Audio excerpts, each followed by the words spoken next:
Hello, and welcome to Balance and Bottom Lines with Rebecca. Today's episode is all about strength and resilience.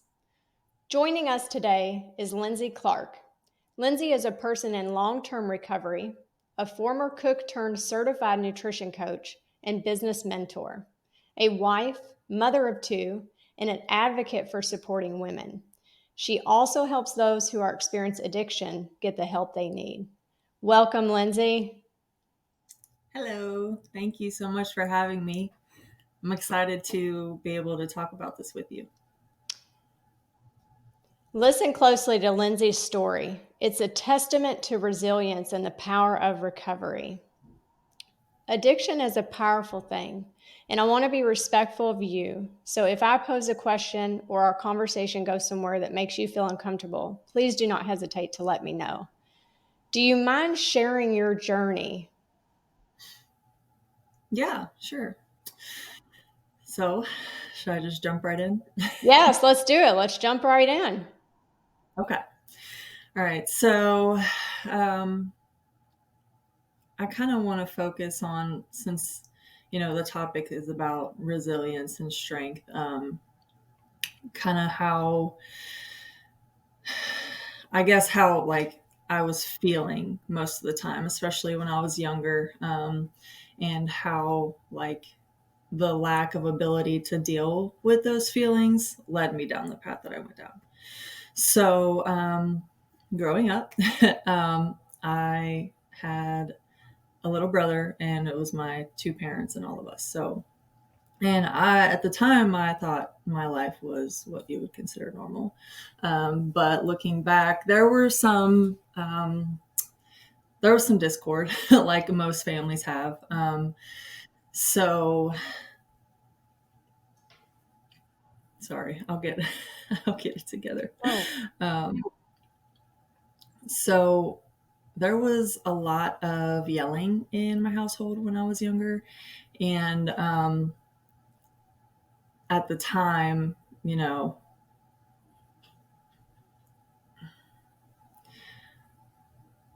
I'm sorry. Can I like can I start over? yeah, no, absolutely.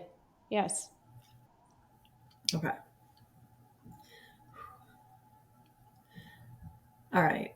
So growing up, I had what I thought was considered a normal family.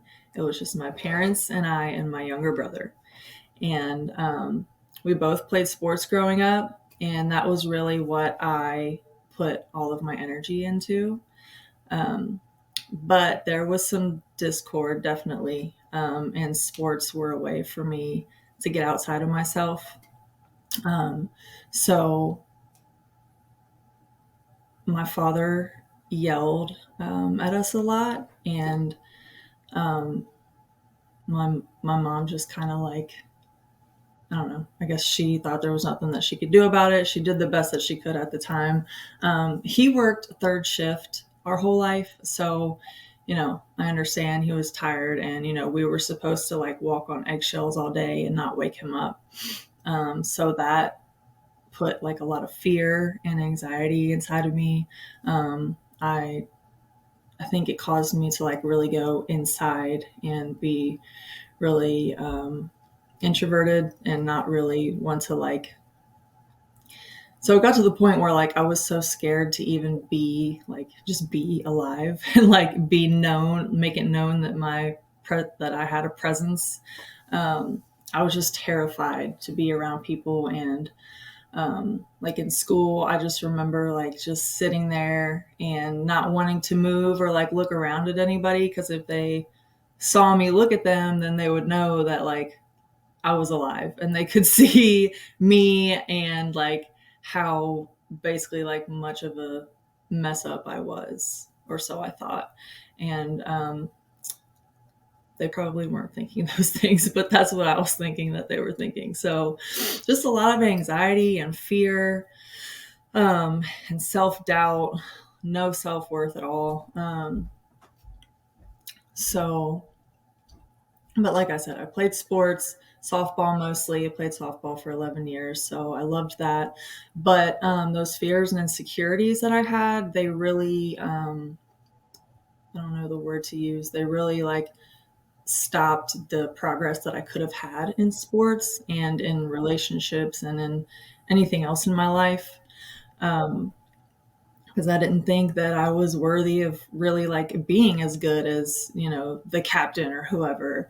Or I didn't think I was worthy to have that guy or those friends or anything. So like I wanted them and I like thought about it and had dreams and aspirations and everything, but I felt like I had to just keep them inside.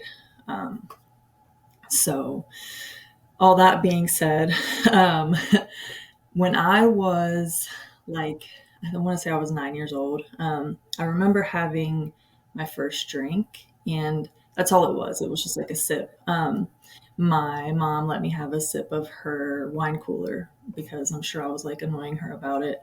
Um, Drinking and partying was a big thing in our household, so it was just normal to like see my parents and their friends partying or whatever.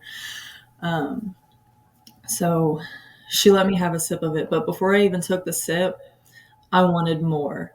And I don't know if I'm sure that resonates with some people that'll hear this, but other people might not understand.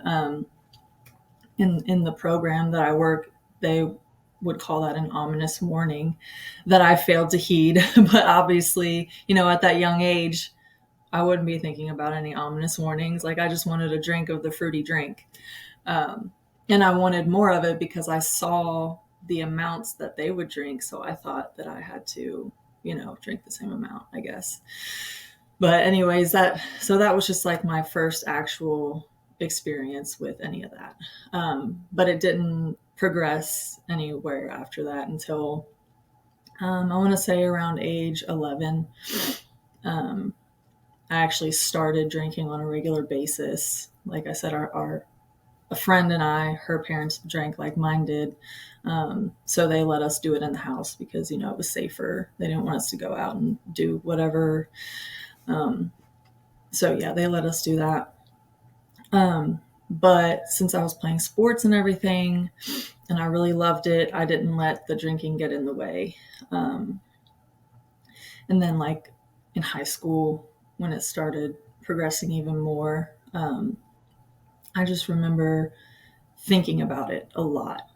Even when I wasn't, during school or whatever, I'd be like, I can't wait until the weekend so I can drink. Um, so that was just like the beginning stages of the progression of the disease. And, I had no idea what was going on. Like I said, that was normal. I'd never seen any repercussions or anything happen to anybody that I knew from drinking or anything like that. So, it's just a normal thing. And of course, your friends are doing it in high school too. So, and of course, I wanted to fit in. I pretty much did everything I did to fit in, to try to build that self worth and that confidence and everything. And it seemed that no matter how hard I tried, I still could never fit in. Like, I had plenty of friends. Um, I got on the cheerleading squad when I was in high school, still playing softball, played other sports throughout the years. Um, I had boyfriends and relationships and stuff, but I still just felt like some part of me was still empty. So I was reaching for that drink to fill the void. Um, I want to backtrack a little bit. Sorry. So when I had my very first actual drunk, I just remember the feeling that it gave me, and that's what kept me going. I felt like I could actually be myself, and I didn't care about what other people thought of me. I didn't care about like being worthy or whatever. I just felt like basically like I had wings and I could just fly. So after that point, I just continued to chase that feeling for the next, I don't know, 17 years or something like that. Um, so yeah, it just progressed. And then when I went to college, that's when, I started really going off the rails.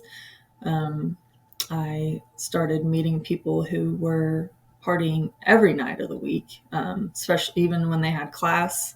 So I would end up staying up all night and going to class hungover or not going at all. So, and I kept failing classes and I kept retaking them. And it was really just a waste of time because I really had no interest in being there.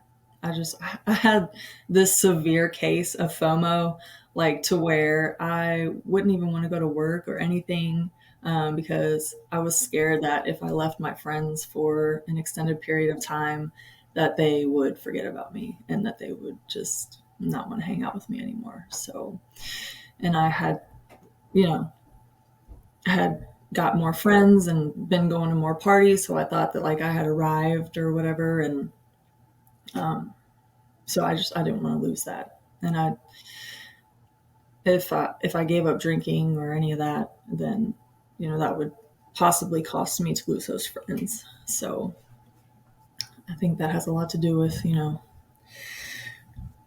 what made me continue to do that. I mean, and I didn't have any repercussions yet anyway, so why would I stop? And I didn't feel like I had a problem at that time. And yeah. Yeah, I mean, that's a whole lot to unpack, and I know we maybe haven't gotten to all the nuts and the bolts yet, but I do want to go back. You mentioned your parent, you talk about the household, and, it breaks my heart hearing that a child feels like they're unseen and you're walking on eggshells in your own household. That's terrible. That I want to hug you. Like, I want to come through and hug you. Like, that seriously breaks my heart. Children shouldn't go through that, or even some of the other terrible things that children experience that are traumatizing to them and have a major effect on their life. Do you feel, and please, if I'm out of line, let me know. Do you feel like they were verbally, abusive? Do you?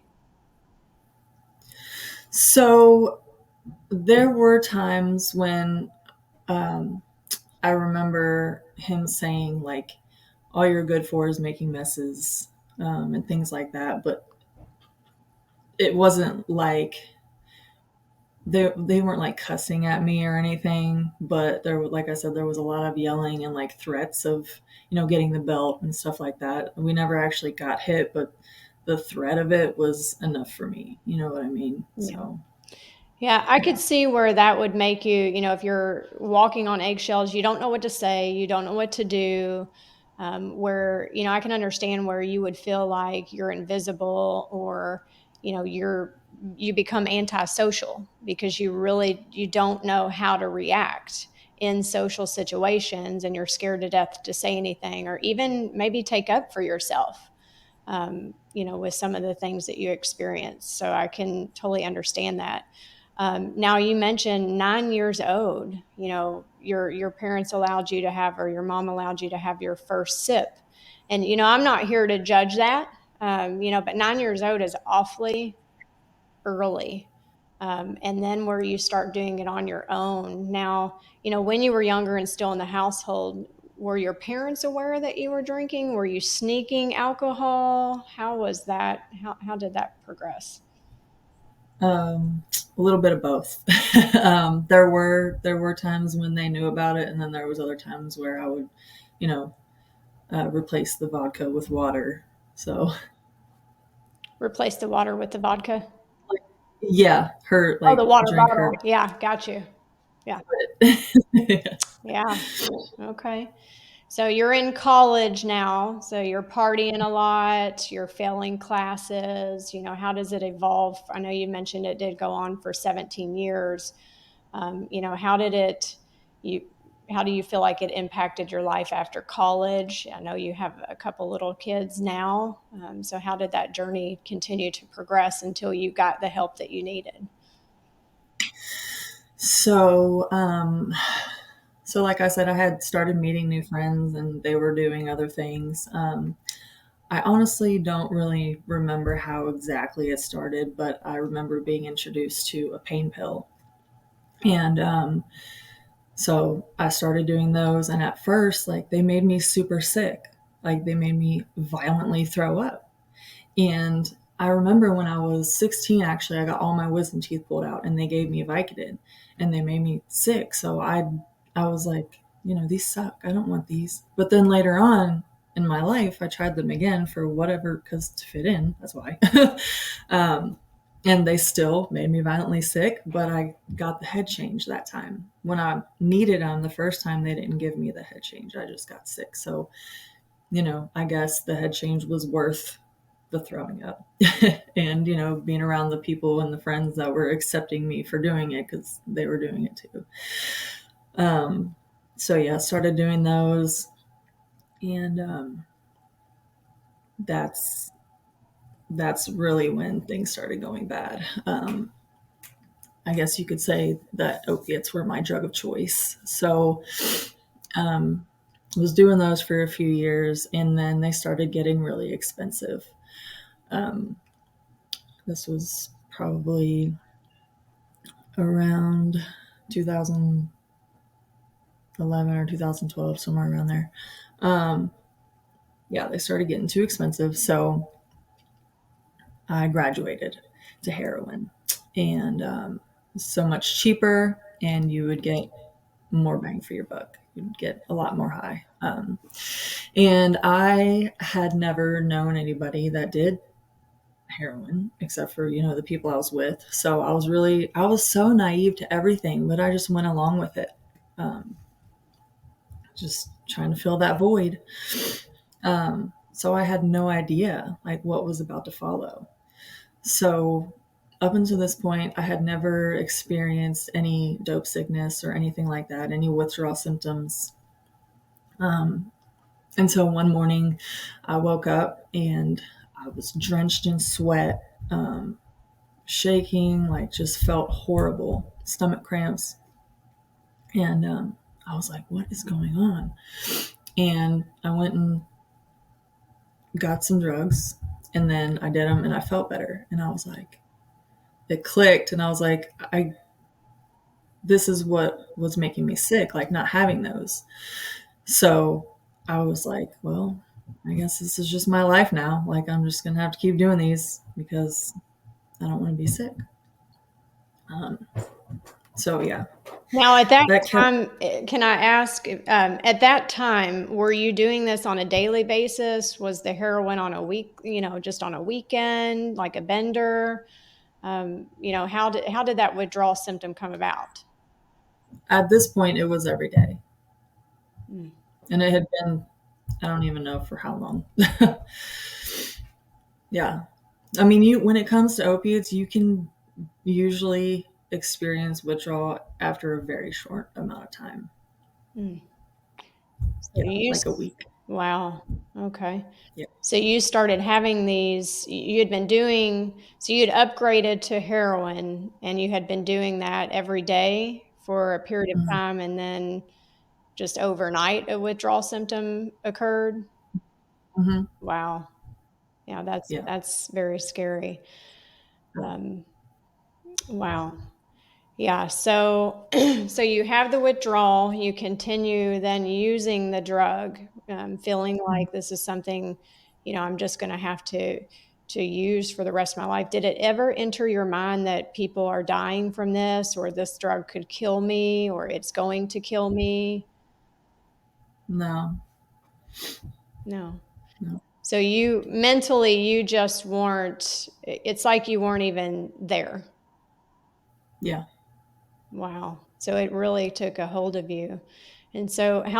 how did things, if you want to, if you're comfortable, proceeding with the rest of this journey and how you overcame that? Yeah. So heroin really brought me to my knees, quite literally, to get it sometimes. And I became a person that I, like, to this day, I still feel like it was just a dream because I would never. I have to plug my computer in. I'm so sorry. No, you're fine. I would never dream of doing any of the things that I did to get it.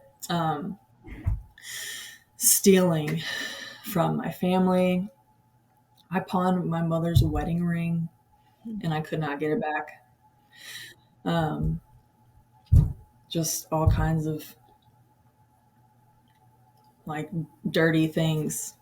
Um, I've been, I've put myself in situations where I've almost been shot, I've almost been raped, um, and I would just hang around people that I should not, I had no business being around at all. During all times of the night, like even by myself sometimes, um, carrying weapons at points where I had no idea how to use them, just out of my mind, basically.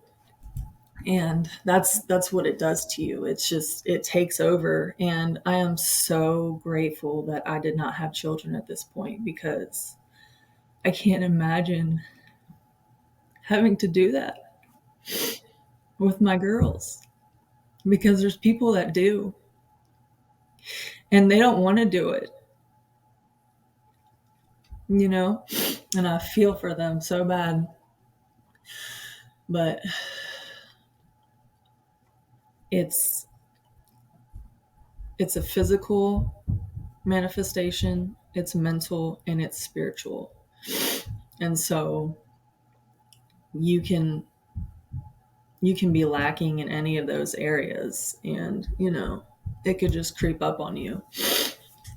And so that's why in sobriety now I try to always have all three of those things, in check. I'm not perfect by any means, so I fall short, but like I said, I can't imagine having to do that with them. So I just do everything that I can to not have to find out what it's like.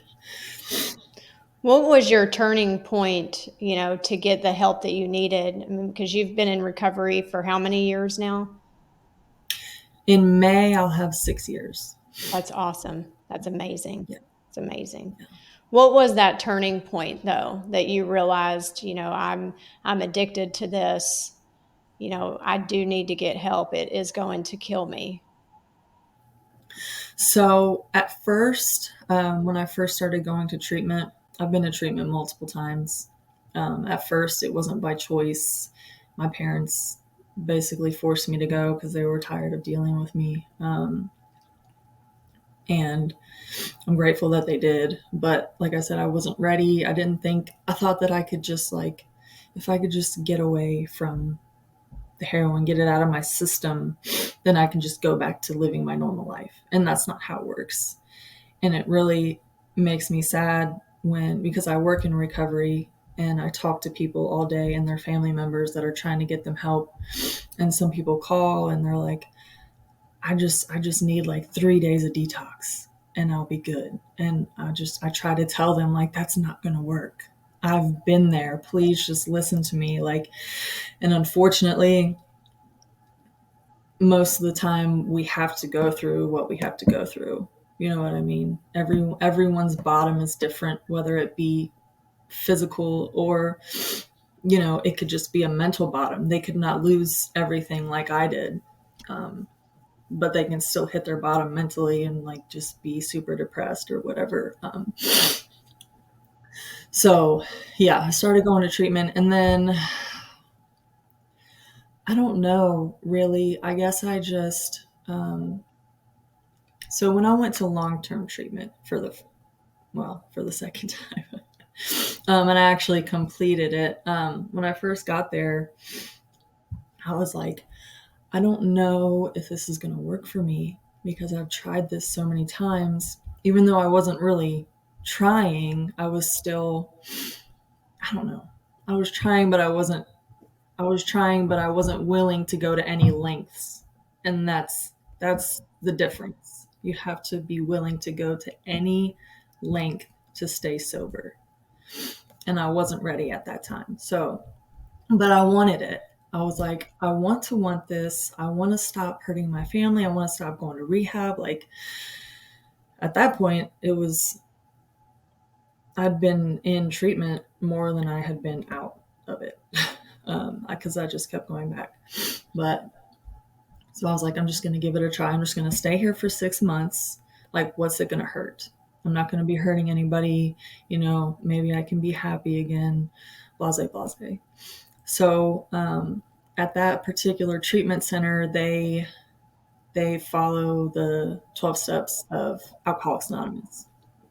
So I followed all the 12 steps. I got a sponsor, and I did it to the best of my ability at the time, but I still wasn't willing to go to any length. I kind of took what I wanted and left the rest. And a lot of a lot of my problem at that time was I was still seeking attention from men and not focusing on, my sobriety and my higher power. So I was distracted. And then, finished the program, went back out, went to jail. And then that was, I've had a couple turning points, but they didn't all stick until this last one when I was really like, at this point I was still getting high when I was like done, but I was in the physical part again, so I couldn't physically get away from it, but mentally I was ready to get sober, if that makes sense. So when the time came and I got arrested and physically taken from the drugs, thank God, it was a relief. And that's when I knew, like, okay, it's over finally, because it was a relief. I wasn't like, you know like, I have to do this again. I was willing to do whatever. Like, if somebody would have told me that running into traffic would have kept me sober somehow, like, I would have done it, and I still would. um, so yeah, I guess it's hard to explain because it just kind of happens. um, and I hear that from a lot of people in sobriety, like they don't really know, what happened. It just happened. Something, But by the grace of God or something finally, pulled you. It's like, just grabbed a hold of you and pulled you out of it. yes. Yeah. Wow. And that truly makes sense. And you're right. I mean, I've seen people hit rock bottom multiple times, and they've landed themselves in rehab. Um, I do know someone personally, a very, very close family member, and um, I don't want to disclose her situation 100% on this platform, but I will say that it took something major to finally pull her up out of the situation that she was in. And she was in that situation from the time she was about 12 years old. And it was mid 30s until that time happened. So sometimes it takes, and she was in and out of rehab many times, many times. So I am so thankful that something finally pulled a hold of her, because like I said, she's a very, very close family member. And it's scary watching someone go through that. And, if you've never experienced that, we all have childhood traumas, but coming from the same, for example, maybe you were in the household with this individual, and not being able to relate how they have gone one direction and you've gone another, not being able to understand that. And we all have walked different paths, even though we may have grown up in the same household.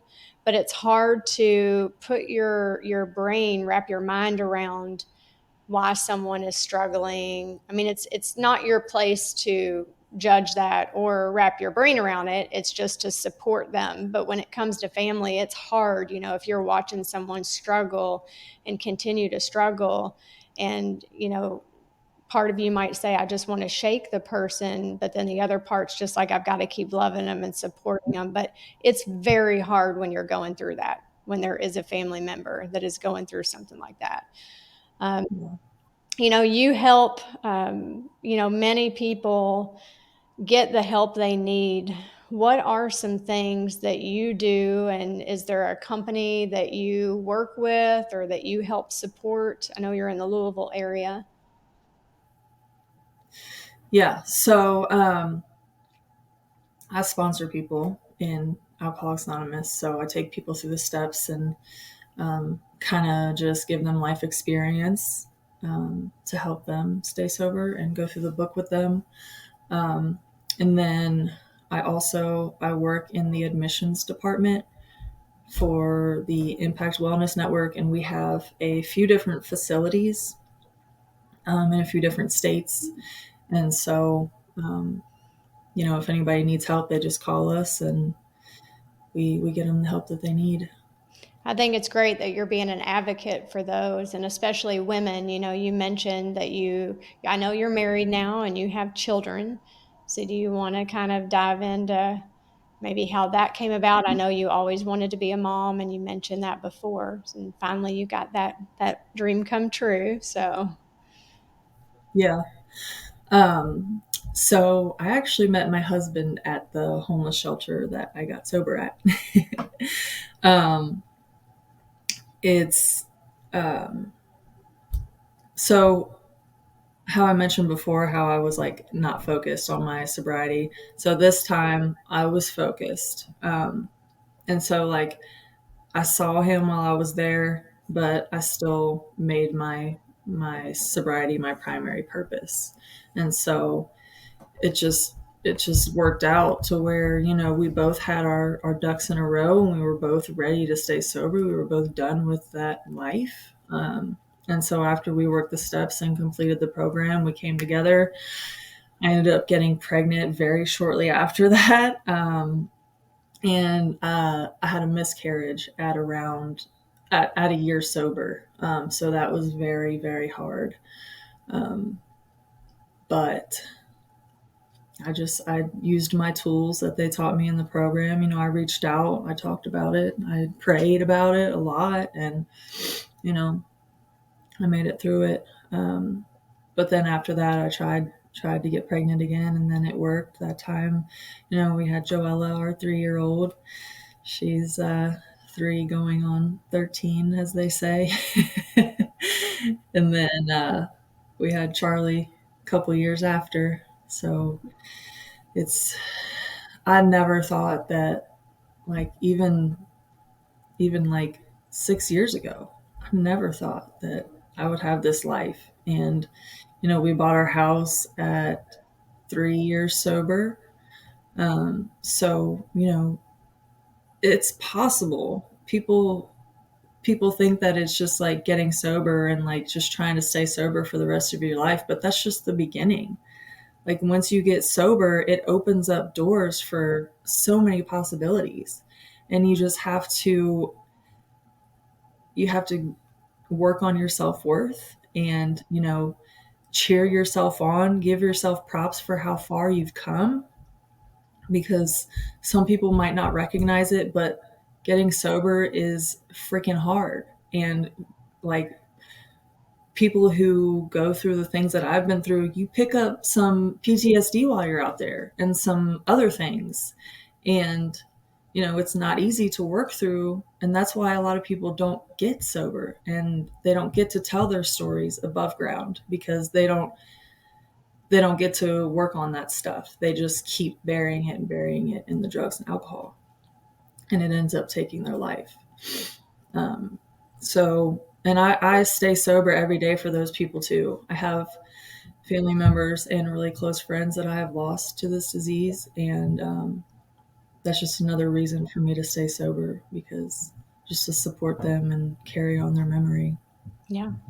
And your children now, I mean, lean on you and need you to help guide them and through this journey of life. And I'm so happy that you found, your husband. And it sounds like, everything you went through was for some purpose, that's not known to us. You are now to serve a greater purpose, and that's helping others find the help that you also found, and supporting them where they're meeting them where they are, and supporting Yeah. them. But you and your husband, supporting each other together, and now you have this beautiful little family. that 10 years ago, like you said, you didn't even imagine having. So it's amazing when the mental, the physical, the spiritual, when things get clear and you can really fully focus and dive into life, there's so much that you can have. I mean, it truly is amazing. So I'm blessed. I'm so happy that you came on here. Blessed that you decided to come on today and share your journey. And I think it's really going to help those that are listening that may be experiencing something similar. Um, you've made some amazing progress, and I know that fitness has been a major part of that.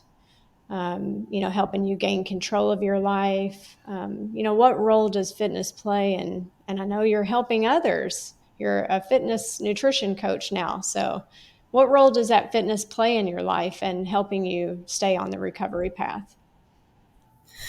Yeah. So originally, I started getting like really diving into the health and nutrition thing after my miscarriage because I thought that, it was my fault that I couldn't carry the baby. So I was like, I'm going to do everything in my power to make sure that I can have a healthy pregnancy. So started really, taking care of my health. And I realized, that it is a great way for me to, I consider that my meditation really, because I'm just being present in the moment, not really thinking about much else, just being where I am at that time.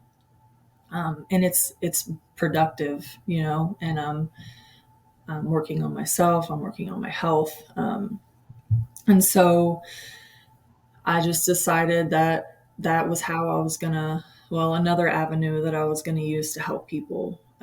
Because especially like I try to get people in recovery to work with me because it's just a great outlet for, you can release stress, and like I said, it's a positive thing. It builds self-esteem, self-worth. You can see your progress, physically.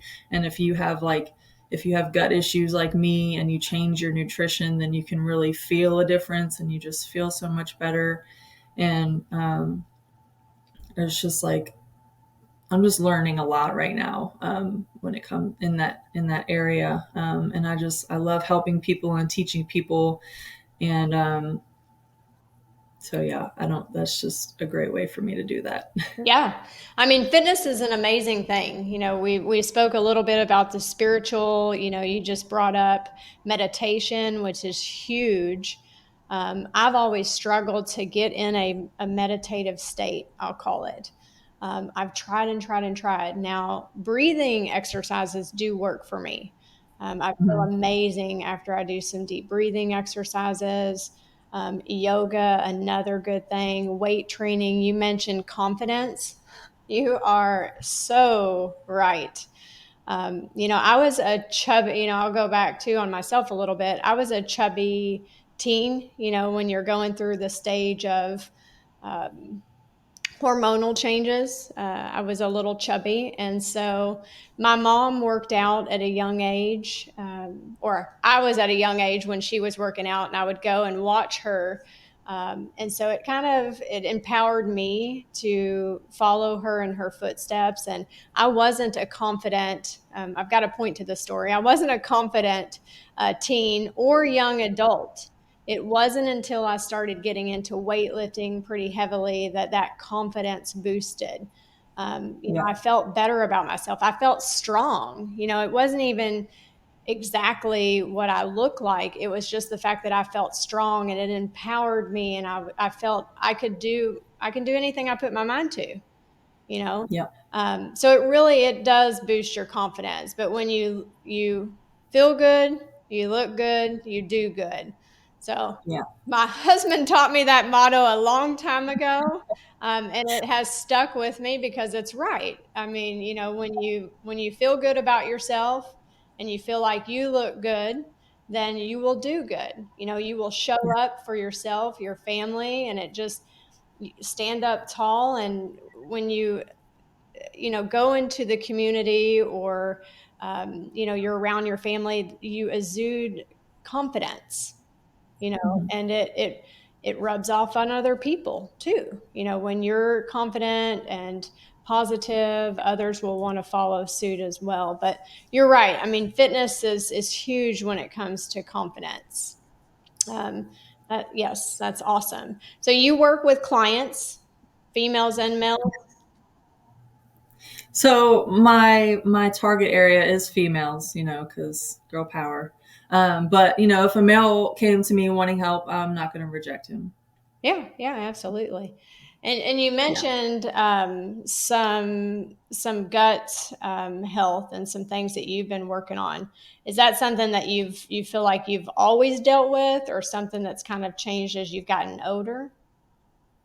So looking like ever since I started digging into it and kind of thinking about, my life, I have always struggled with it, but I just thought it was kind of normal stuff.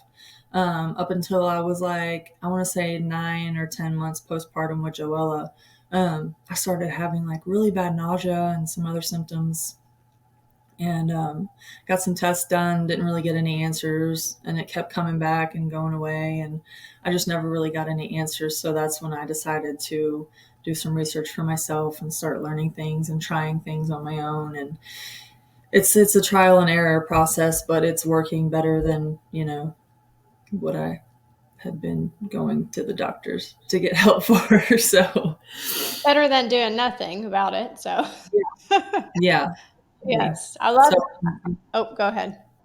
sorry, I was just going to say I'm taking a gut health master class right now, just to kind of get more versed into that and help other people if they have issues there. So Yeah, I love that.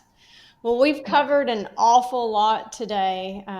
Lindsey, is there any advice that you'd like to leave someone who might be struggling with an addiction? just one piece. You can do a few if you want. I'm sure there's plenty. Yeah, there is. I mean, I could just go on all day, really, but I know we don't have the time. I just, I guess the main thing would be to have faith in yourself, in a higher power, in, if you choose to work a program, have faith in it.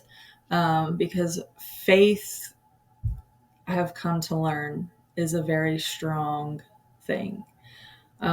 It's been known to be used around the world for years and years and years, and it's just proven to be very powerful. And if you have faith in yourself that you have that you are worthy, first of all, you're worthy to get sober, no matter what's happened to you, no matter what's going on right now, no matter what so and so is going to think about you.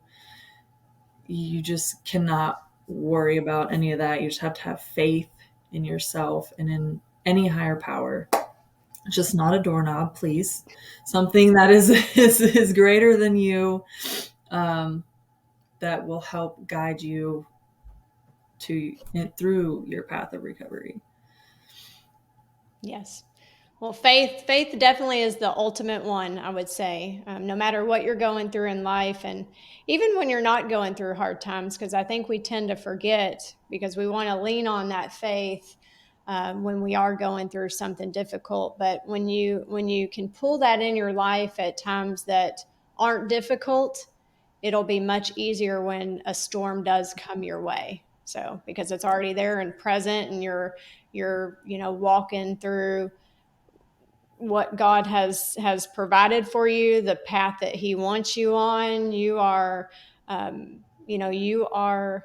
spreading His message. It's already there, and so it's much easier to walk through those storms. But those of you listening, I'd love to hear your thoughts and experience on these topics. Lindsey, if you'd like to share with the audience how they can connect with you. Yeah, so I'm on Facebook, just Lindsey Clark, and then I'm on Instagram, Lindsey Alive 333. You can message me on either of those, and I'd be happy to talk to you. Awesome. Details on how to contact Lindsey will be in the show notes. Don't forget to subscribe to this podcast for more insightful discussions. Thank you for joining us on Balance and Bottom Lines with Rebecca. Remember, the balance between personal well being and professional success is key. Stay tuned for our next episode. Until then, keep striving for excellence in both your personal and professional life. Lindsey, thank you so much for joining today. Thanks for having me.